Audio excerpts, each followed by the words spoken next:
In this video, we present Zenvisage, a visual query system that allows users to query for visualizations through an interactive interface. To demonstrate the system, we have uploaded a real estate dataset which contains the sale prices of houses over time for different geographical regions. The Zenvisage interface is organized into 5 major regions that dynamically updates upon user interactions. On the leftmost panel, we have the data selection panel, where datasets and attributes can be selected. Then we have the querying canvas, where we display the pattern that is queried by the user. In the results panel, we show the matching patterns that matches with the queried pattern as the ranked list of visualizations. In the control panel, users can adjust different system-related parameters.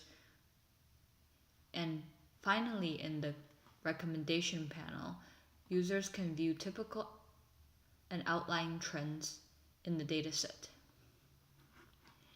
Here we've selected Y as sold price per square feet and X as month.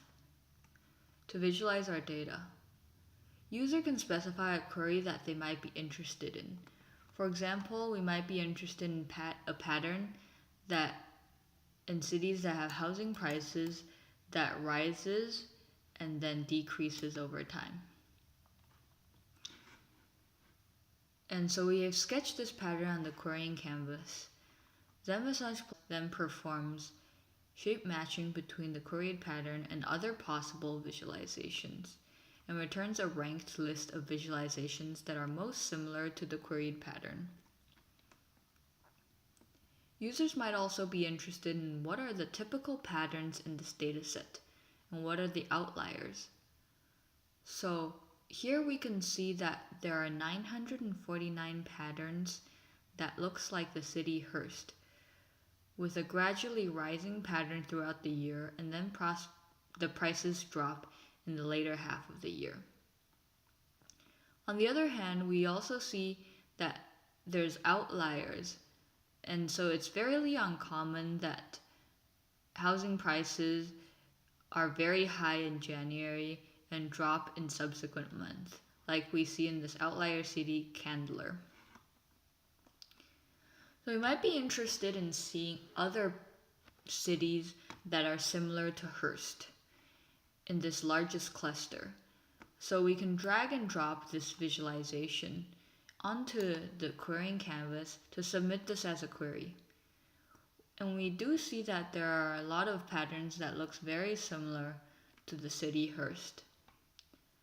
So let's say that we're only interested in matching the pattern in the winter months, between September and to December.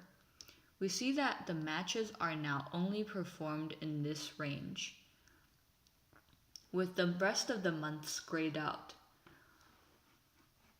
And we can drag around this window and modify it to look at different sections and performing matches only in that region.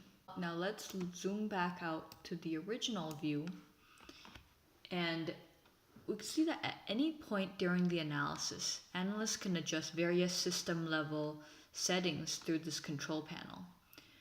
So for example, I might be interested in looking at particular subsets of the data where there's only houses in New York.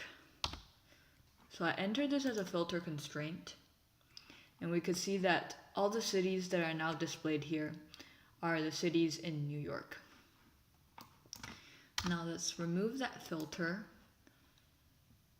And we might also be interested in looking at queries that are cyclical based on a sinusoidal pattern. So the way that we could specify this is through an equation.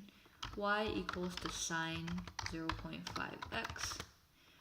And we can enter this in to draw this in the querying canvas and submit it as a query.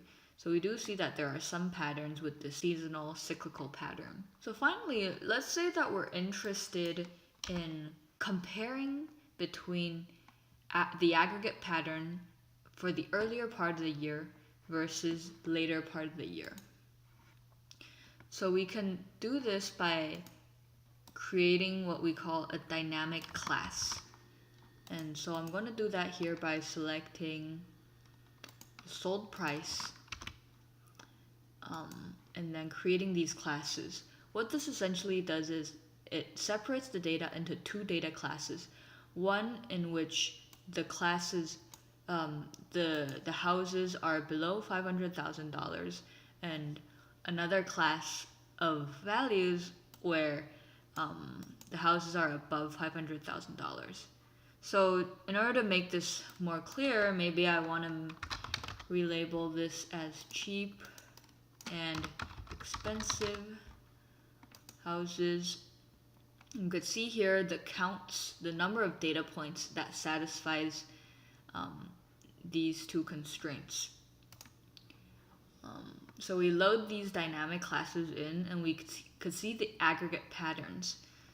So we see that the cheaper houses seem to follow the trend that we saw earlier, which is this dip in the winter months and then rising and then dipping again. Whereas the more expensive houses, we could see there's a very strong dip at around November. So this is a brief showcase of what could be done in Zenvisage. For more information, please visit our GitHub repository and online documentation.